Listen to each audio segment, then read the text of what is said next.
You're maybe going to want to grab yourself a snacky snack, maybe also a drink before we get into this haul, because she's a big one. I've got just under 50 books to haul for you guys today. So this one is only my second generic like book haul of the year. It is the big summer book haul, and damn girl, she is a big one.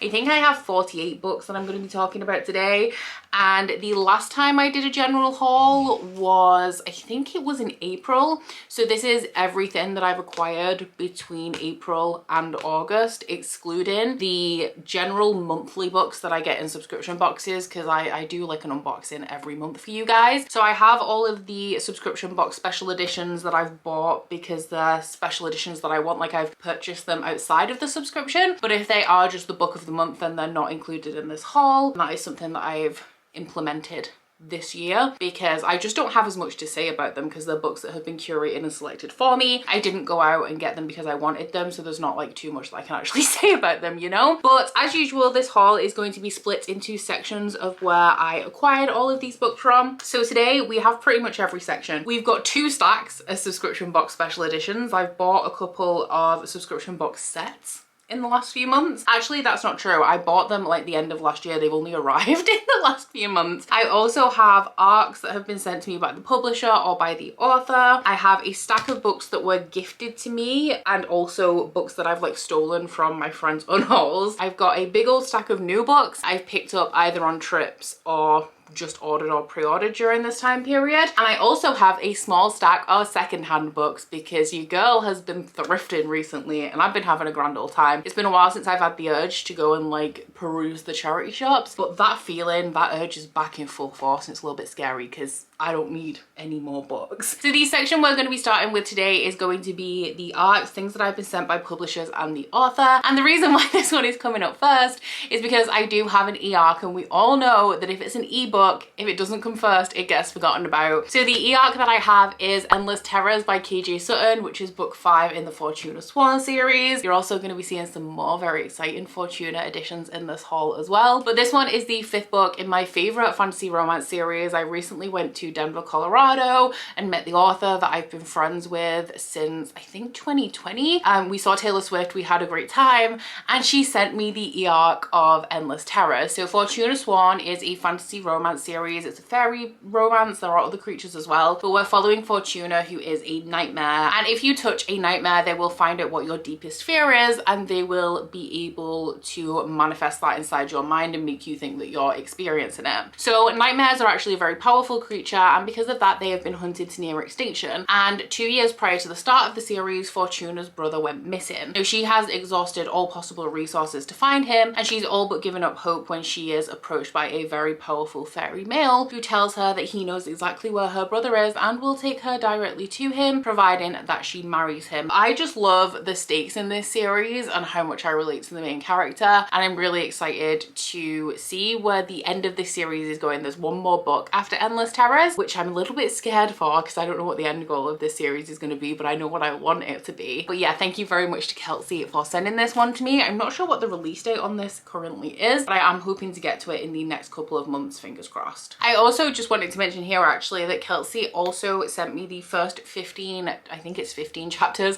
of a new project that she's working on. I have not started this yet, and it's not like an official thing. It's not finished, so I can't tell you what it's actually about. Kelsey did say that I could mention it on my channel though. It's called Waysider right now. That is the working title, and the subject line of the email that it was sent to me in is ghost smut. So take from that what you will. I just thought that I would mention it here because I do have that I also want to get to at some point as well, and something that I'm also really excited about. So the other book that was sent to me by the author was Princess of the Broken by Jasmine K. Swinburne. This one is an indie, once again a fantasy romance. This one is a Dark Rapunzel retelling about a girl that has been locked in a tower. She eventually escapes and ends up masquerading as a princess. She's a princess herself, but she ends up masquerading as a princess from a different kingdom until she is approached by somebody who gives her a task to find, I think it's an amulet that's like a family heirloom, and if she finds that amulet, then she she will be offered the chance to return home to her life and her actual family. From the publishers, I would say probably the most exciting one that I have, even for me, who is not necessarily the largest fan of this author, is Swordcatcher by Cassandra Clare. I'm really excited about this because even though I've had my issues with Cassandra Clare, I really like Cassandra Clare books. So a adult fantasy debut, I'm excited about it. This one is very pretty. I think it's going to be multi-perspective and it's also definitely high fantasy, but it is about a guy. I think the reason it's called Swordcatcher is because it's about the guy who's like the bodyguard or the body double to a prince. So he's the sword catcher, like he catches swords for this guy that he protects. We also have a secondary character in here who is a physician, and those two end up working together, I think, to unravel a conspiracy. I haven't looked into the actual plot of this too much because I just know, like, the thing that I really like about Cassandra Clare is that she has characters that you can root for and a really compelling story, and I'm really excited to see how that can translate, or if that can translate into an adult fantasy. But the release date on this one is October, and I am eager to get to this one as soon as possible, actually, because Illumicrate have just announced a special edition, which I'm going to want if I really enjoy this one. I also have Bring Me Your Midnight by Rachel Griffin. This one was released right at the beginning of the month, but I've actually only just unboxed it. Rachel Griffin writes witchy stories, and this one is about a young woman who is trying to unite the witches of her island home with the mainlanders that perceive the witches as a threat, and she meets a boy who I think starts to teach her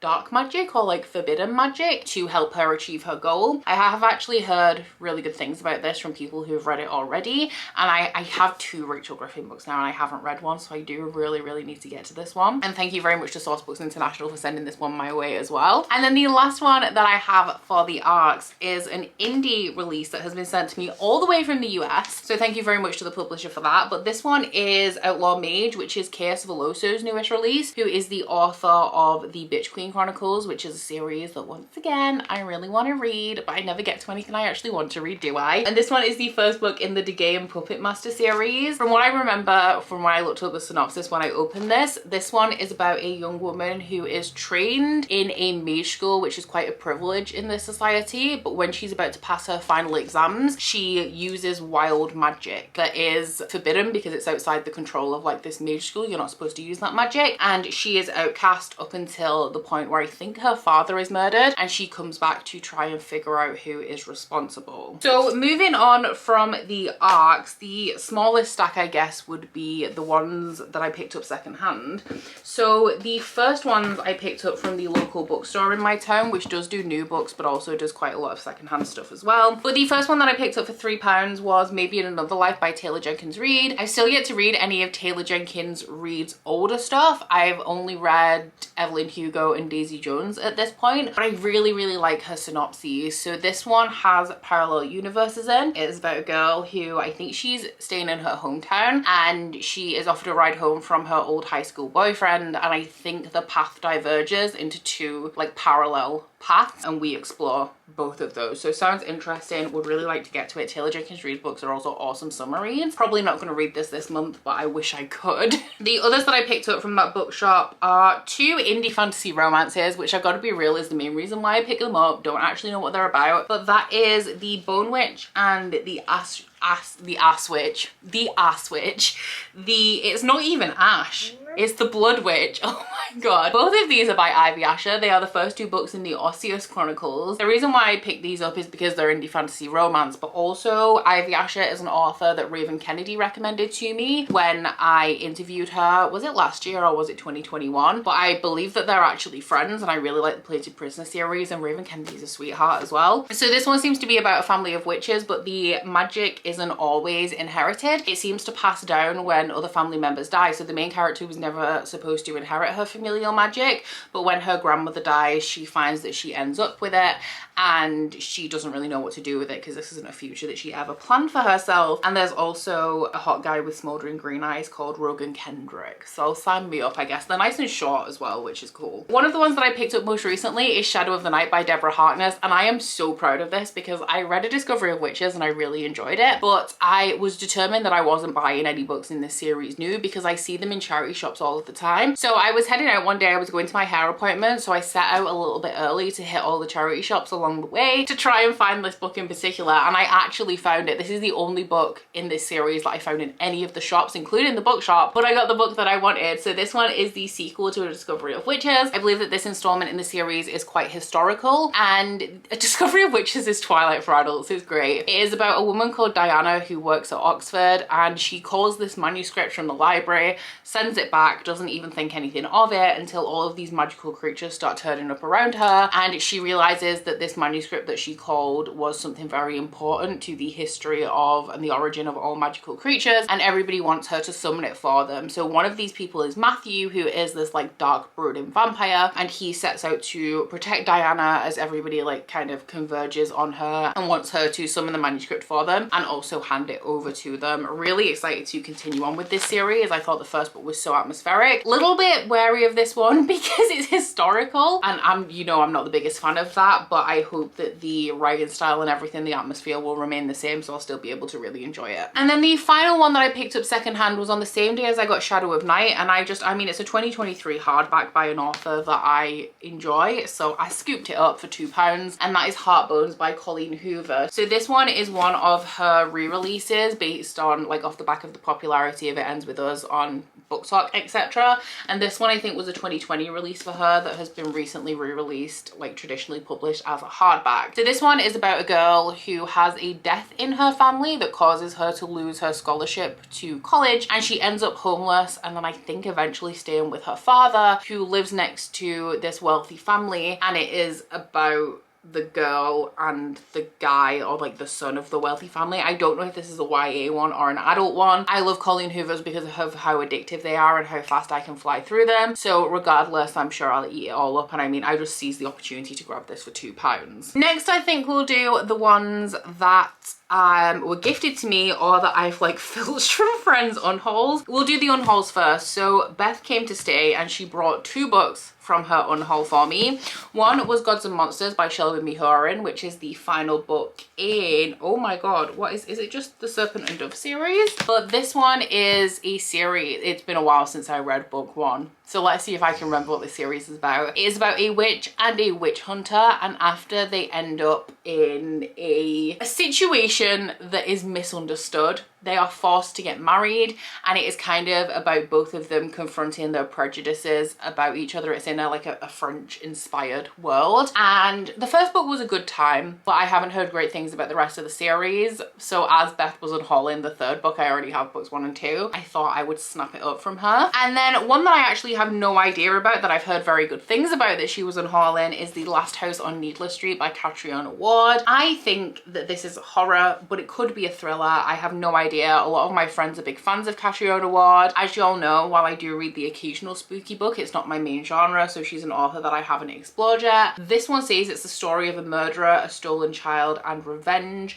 It's a story of Ted, who lives with his young daughter Lauren and his cat Olivia in an ordinary house at the end of an ordinary street. All of these things are true, and yet some of them are lies. This is so kind of not misleading, vague is ambiguous is the word that I'm looking for, but like I said, I'm picking this up purely because I've heard amazing things from people whose taste I generally trust. One that Ashley left behind when she was pet sitting for me because she wanted to unhaul it. She DNF'd this one, and I thought, you know what, I'll just keep it, is The Lost Apothecary by Sarah Penner, which, if I remember correctly, is a book that Ashley got from G's unhaul last year when I was in Edinburgh. So this one, I'm assuming, is going to be historical. Yeah, it's set in 18th century London about a secret apothecary shop that caters to an unusual kind of clientele. Oh, it's also set in present day London as well. I have another book by Sarah Penner, which is behind me, the London Seance Society, I think. So who knows which one I'll get to first. This one is a little bit outside of my comfort zone, and so is that one because historical fiction, but I thought they were worth a try, especially because Ashley just kind of left it here. 2 books that were gifted to me by the lovely Madison. When I went to New York, I actually visited her,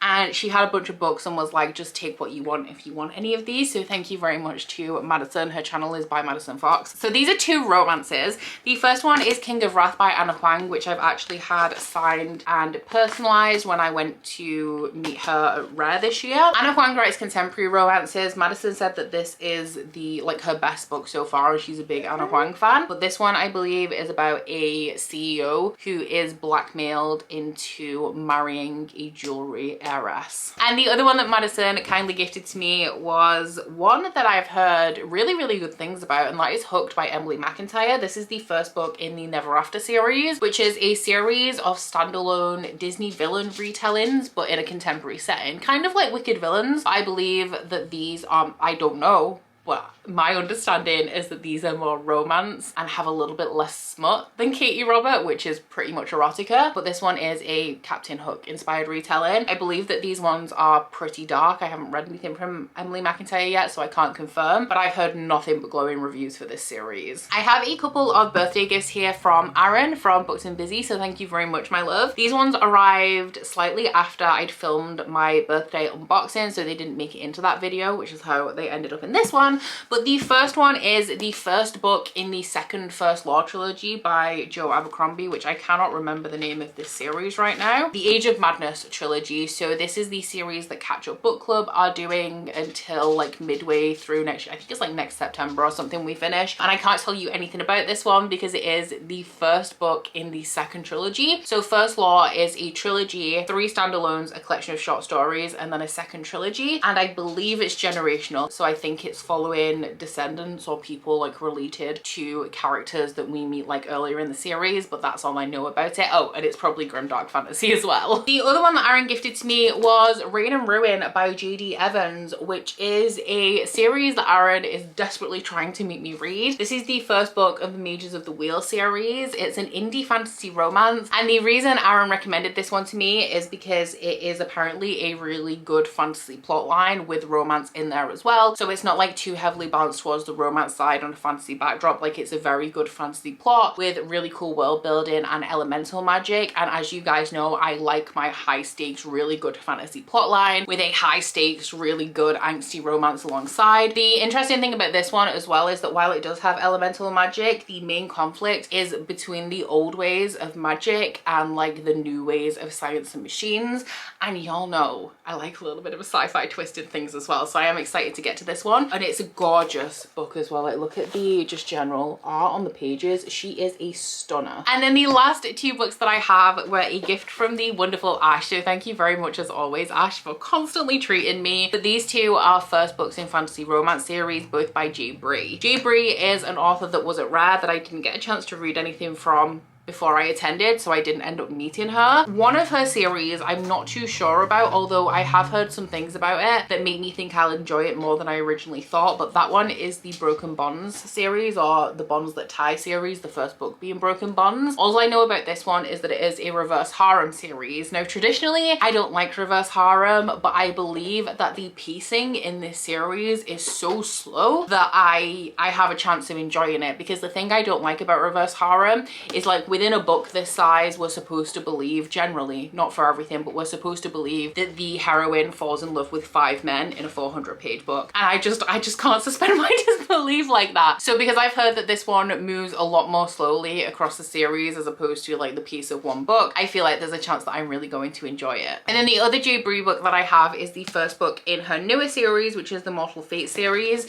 The first book being The Crowns of Oaths and Curses. Once again, don't know very much about this one, but this one is a Fated Mates story, which is, once again, Fated Mates is one that I always love. It depends how it's done, but I once again have it on good authority that this is such slow burn that there's a chance that I'm really going to enjoy it. The thing that I don't like about Fated Mates is that there's no real chance of conflict a lot of the time, because these 2 people are meant to be together, so they're always going to be together, and there's nothing that could possibly threaten that, and that just leaves little room for believable conflict, in my opinion. But once again, because this is a slow burn, there is a chance that I'm really gonna love it, and a lot of people love J. Bree, so why wouldn't I? Next up, we will move into the books that I've bought new over the last few months, and I guess it makes sense to start off with the books that I either bought for Rare or at Rare. The first one in this stack I didn't actually pay anything for, so maybe it shouldn't necessarily be here, but that is Always Mine by Laura Pavlov, which I picked up from the free table at Rare. This one is a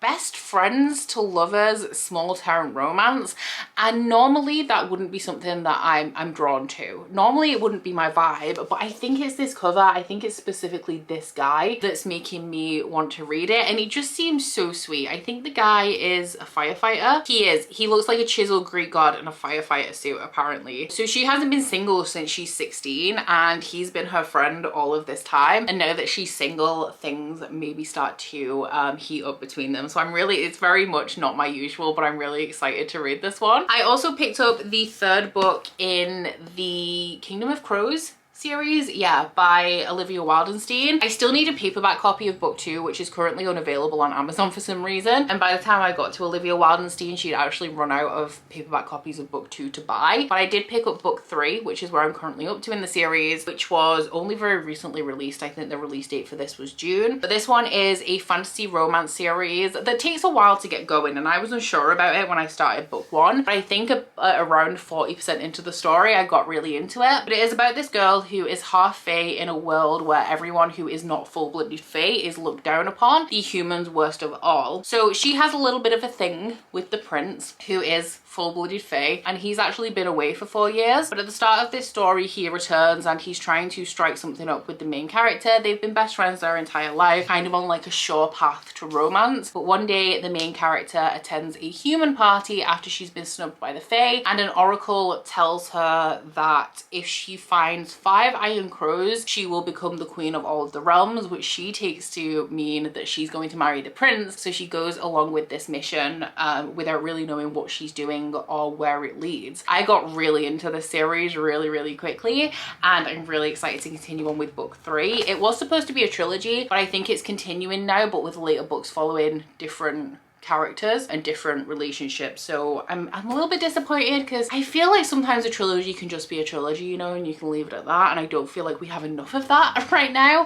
But I will still continue to read this series and see where it goes. One that I picked up ahead of Rare to get signed is What Lies Beyond the Veil by Harper L. Woods. This is the first book in the Of Flesh and Bone series. I think there was £2 on Amazon. I think I was shopping for something else and saw how cheap it was, and seeing as Harper Woods was going to be at Rare, I thought that I might as well get it. All I know about this is that it is a fairy romance story set in a world where there is a veil that separates the world of the fae and the world of the humans, and for a few hundred years this veil has been in place and the two species have evolved away from each other. But one day this shatters and the fae and the humans come face to face once again. Next up for the books that I picked up while I was in New York, I did get a non-fiction, which was Speak by Tunde Oyeniyin. This one is from one of the Peloton instructors. As you'll know, I am a big fan of Peloton. I am a Peloton girly, and while Tunde is not somebody whose classes I do a lot, mainly because I pick my rides based on the playlist, and Tunde's taste in music a lot of the time is very different to mine, but I really love her as an instructor when I do her rides. It's just I wish our taste in music just aligned a little bit better.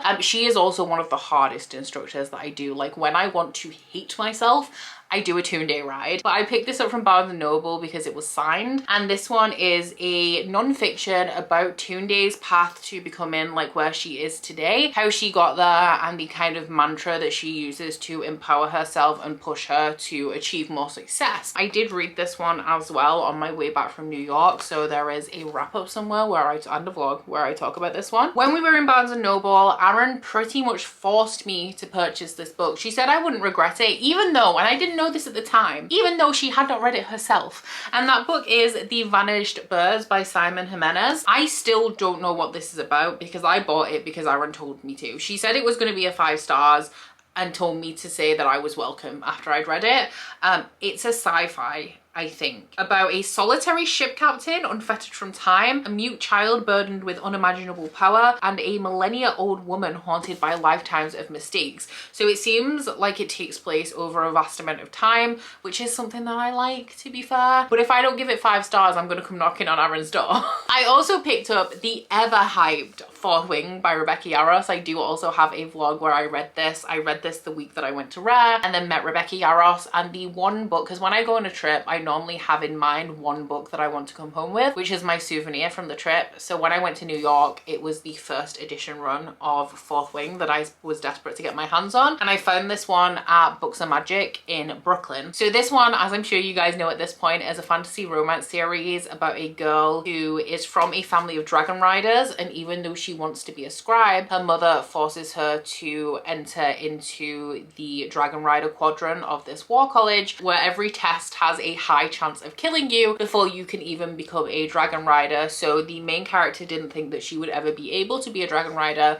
because she actually has a chronic illness, and dragons value strength above all else and hate weakness above all else. So this is about her joining that dragon riders quadrant and ultimately finding a way to survive and make it through to the other side. And then the last one I picked up in New York was Tomorrow and Tomorrow and Tomorrow by Gabrielle Zevin, which was a signed Strand copy, which is why I picked it up, because we all know the Strand is like probably New York's most iconic bookstore, I would say. And this one is a literary fiction about two children that meet when they're 12 years old and bond over their love of video games, which turns into a friendship that spans decades and also follows their work in the video game industry when they get a little bit older. Lots of content warnings in this one for things like, there was a lot of medical things in here which really got to me. There's also like gun violence, suicide, cancer, and a whole bunch of other stuff. It is an emotional read, but I really loved it. I gave it 5 stars. And then the 2 new books that I picked up, once again from Amazon, because I was desperate to get these covers before they changed to the horrible ones, but that is Magnolia Park's The Long Way Home and Daisy Hates the Great Undoing by Jessa Hastings, which are books 3 and 4 in the Magnolia Parks universe. These are still the traditionally published copies, so they're horrible, they're cheap, they're shiny, but I'd rather these than the horrible year 2000 reject Gossip Girl covers that we're going with for this series now. So if you are unfamiliar with Magnolia Parks, this is a romance. It is marketed as a unconventional romance. It's not necessarily a romance at all. It is Gossip Girl set in the UK following a girl called Magnolia and her ex-boyfriend BJ. So they were best friends when they were kids growing up, and it was kind of once again inevitable that they would be together. They dated for a while, they were in love, it was magical, it was perfect, and then BJ cheated on Magnolia. So now they have this really toxic relationship where they're still best friends, even though Magnolia will never forgive BJ, and he sleeps with a bunch of different women without forming any emotional attachments, and she dates a bunch of guys without ever doing anything physical with them or once again forming emotional attachments, just to get on each other's nerves, and then at night they come back to Magnolia's and they sleep in the same bed. So they are both very toxic, and it is very dramatic, it's very angsty, it's very entertaining. It has a beautiful like metaphorical writing style that really leans into that sense of drama and angst, and everything is so high stakes and end of the world, and it's a really entertaining read. So the books 1 and 3 follow Magnolia and assumedly BJ, and books 2 and 4 follow Daisy, who is interested in a guy that is also kind of dragged into Magnolia and BJ's orbit, because something else that these two do is make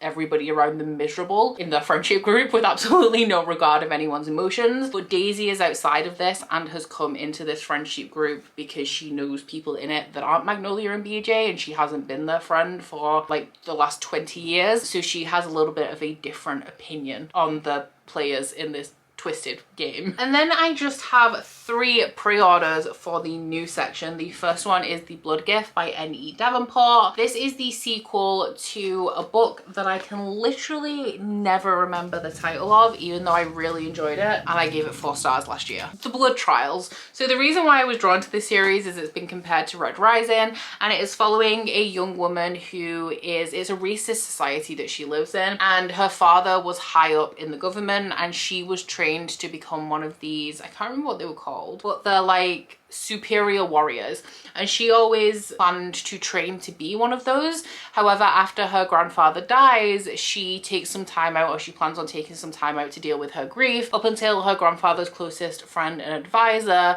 implies that maybe her grandfather was murdered. So she ends up going through this training program to get closer to the #1 suspect in her grandfather's murder, and obviously like the plot thickens. So this is just a duology. My one criticism of book 1 is that way too much happens in that book, and this series should be a trilogy, but I've heard actually terrible things about everybody who's read the sequel, which is a little bit concerning because I had really, really high hopes for it.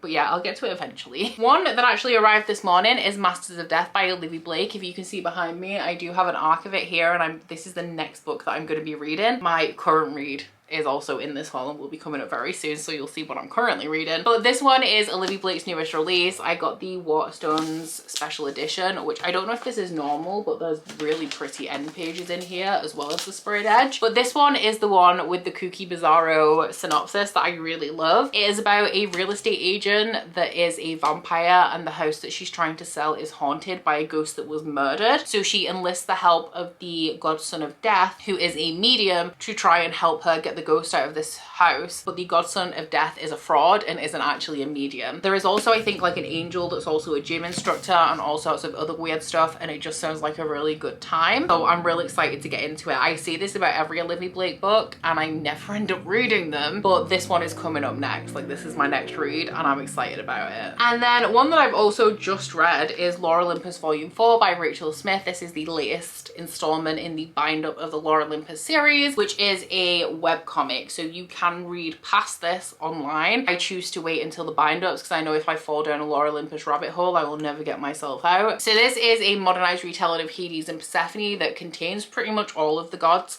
and it has brought them into the 21st century. They rule over cities, Hades, Zeus and Poseidon. They have technology. They're kind of relatable. They're really funny, but it doesn't shy away from some of the darker topics associated with myth, including like toxic relationships, domestic abuse, sexual assault, and that kind of thing. But the relationship between Hades and Persephone itself is really wholesome, like cute and a slow burn. The art in here is absolutely gorgeous. It is a very quick read, but it just makes me happy. I really love this series. So yeah, I pre-ordered volume 4. I kind of regret it though, because when I went to Colorado I saw the Barnes & Noble edition in stores and I just didn't have the weight allowance in my case because these are quite hefty. But this one is green and yellow and the rest of the books are blue and pink and purple, so it doesn't quite fit, and the Barnes & Noble exclusive has a much better cover that's more in keeping with the rest of them. So kind of wish I picked that one up, but alas, I did not. Finally, our last stack, which is actually 2 stacks, is all of the special editions that I've got from subscription box companies. I mean, I guess this does fall into the subscription box category because I do have a subscription with this company, but this would fall, I guess, more into the category of books that I bought new, and it is Lightbringer by Pierce Brown. I am, look how far into this I am. This is how much I have left. I could have finished this yesterday, but I saw the title of part 4 and I said, not today, bitch. Should I put this down?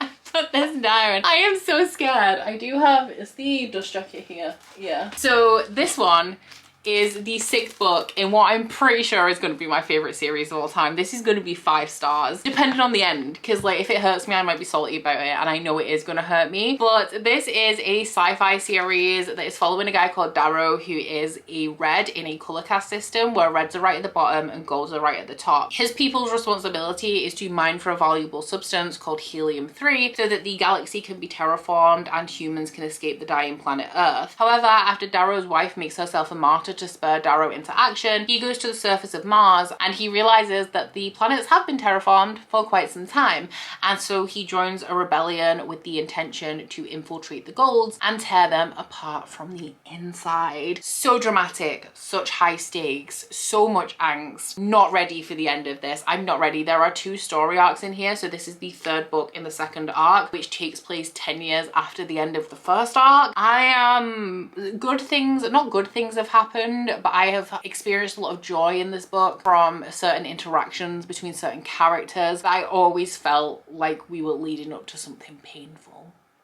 And I'm scared. I'm really scared. And my plan actually after editing in this video today is to finish this book. So please think of me and my emotional well-being, because I'm not going to be okay. But this one is the Goldsboro edition. I will be ordering the Farrelly one eventually when it's announced and released, etc. But it is number 331 out of 500. And it is also signed by Pierce Brown. So yeah, I'm listening to the audiobook of this as well, which is phenomenal. And I'm going to be emotionally bereft later today. Also from Goldsboro, I pre-ordered the sequel to a book that I got in the GSFF subscription that I actually really enjoyed, and that is The Hawkling by Rebecca Zahabi. So the first book in this series is it read very much like a prequel. Like, I thought that the foundations were solid, but I just felt like it had no plot. Like, it felt like the setup to a fantasy novel as opposed to an actual like fantasy novel, you know? But from what I remember, in this world there is a magic school that is built onto the end of a cliff, and the cliff kind of goes into the void. So one of our main characters is a woman who is attending this magic school, but she has markings on her face that imply that she is a member of an oppressed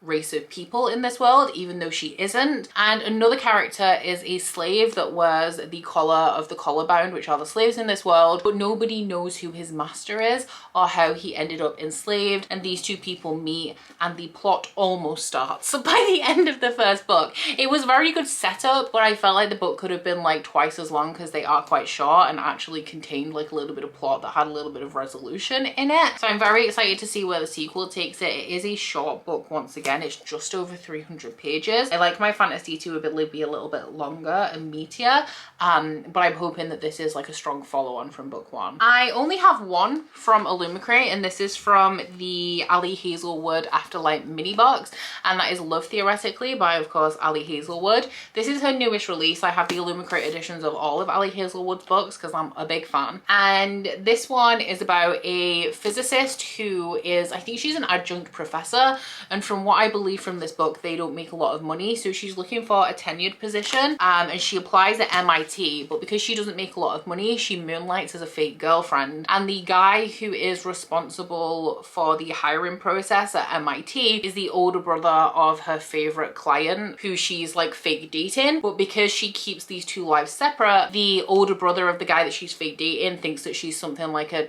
school librarian when actually she's a physicist. So conflict arises when he thinks that she's dating his brother and also wants to know like why she's lying to his brother. So this one is your typical Ali Hazelwood goodness, but it has a couple of different story beats than the other two Ali Hazelwood full-length novels do, which are almost like beat for beat the same. Really enjoyed it, and I wanted the Illumicrate edition that is signed to match the rest of my copies. And then almost everything else is Fairy Loot. So I have the Fairy Loot special editions of the Crescent City series, because of course I do. This book is my favorite book of all time. I don't like the direction that this series is going in right now, but we'll see it through. I keep saying I'm reserving judgment until book 3 is published, and then being judgy as hell anyway. So if you are unfamiliar with Crescent City or House of Earth and Blood, it's a really pretty edition. This is an adult urban fantasy series following a half-fae woman called Bryce Quinlan, who is tasked with investigating a series of murders. So they previously thought that this murderer had been locked away, however he has started killing again,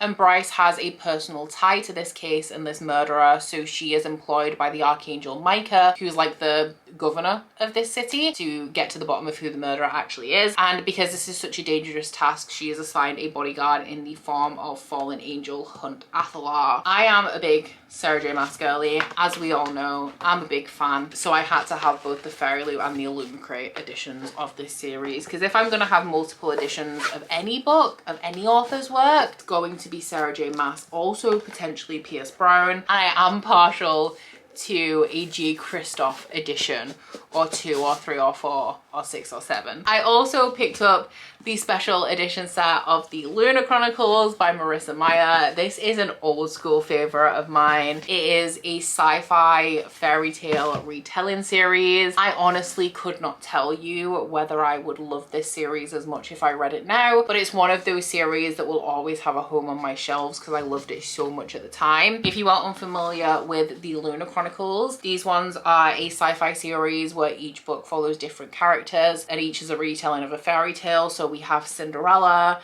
Little Red Riding Hood, Rapunzel, and also Snow White, and all of these different characters come together to form a larger plot. One thing that I really love about this is how, I can't even hold them, they're so heavy, is how they all line up along the edge. The thing that I actually love the most about these editions is the art on the end papers, which is honestly just stunning. So no regrets there from me. Something that I do kind of regret, and I'm not buying these anymore, is the Stormlight editions from Fairy Loot. The only special thing about these is that they have gilt edges, and considering the normal hardbacks of these are, it says here full price £17, you can typically get them for more like £12-13. The Fairy Loot editions are £25 each, and just for that sparkly edge, I don't personally think it's worth it. So I did pick up Words of Radiance. I also have Way of Kings part 1 and 2, but I didn't get Oathbringer, and I'm just going to get the normal one without the sprayed edge on it because it's like half the price. But the Stormlight Archive is the big expansive like culmination of Brandon Sanderson's Cosmere. It is the most epic of epic fantasy, and it is a series that I really love. On the surface, it is about a king that has been murdered and the ensuing war that happened between his people